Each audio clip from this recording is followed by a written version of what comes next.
কৃষি পণ্যের পাশাপাশি কৃষককে সেচের পানির সুবিধা দিতে প্রধানমন্ত্রী তারেক রহমান খাল খনন কর্মসূচি হাতে নিয়েছেন বলে জানিয়েছেন জাতীয় সংসদের হুইপ ও নাটোর ২ আসনের সংসদ সদস্য অ্যাডভোকেট রুহুল কুদ্দুস তালুকদার দুলু।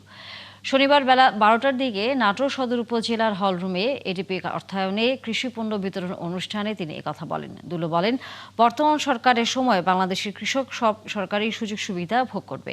এ সময় ১২০০ কৃষকের মাঝে বীজ এবং সারসহ যন্ত্রপাতি বিতরণ করা হয়। অনুষ্ঠানে উপস্থিত ছিলেন জেলা বিএনপির আহ্বায়ক রহিম নওয়াজ, নাটোর সদর উপজেলা নির্বাহী কর্মকর্তা আজাহার আলী, সদর উপজেলার কৃষি কর্মকর্তা নীলিমা জাহান সহ অনেকে।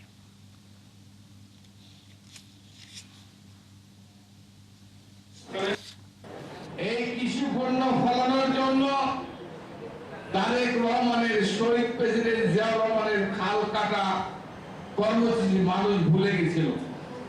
সেই খাল কাটা কর্মসূচি নতুন করে উনি চালু করেছে, কারণ খালি কৃষি পণ্য ফলাতে গেলে পানি দরকার, আর পানির ব্যবস্থা যদি সরকার না করে তাহলে কৃষক কিভাবে কৃষি ফলাবে, ফলন বাড়াবে, কিভাবে ফলন করবে।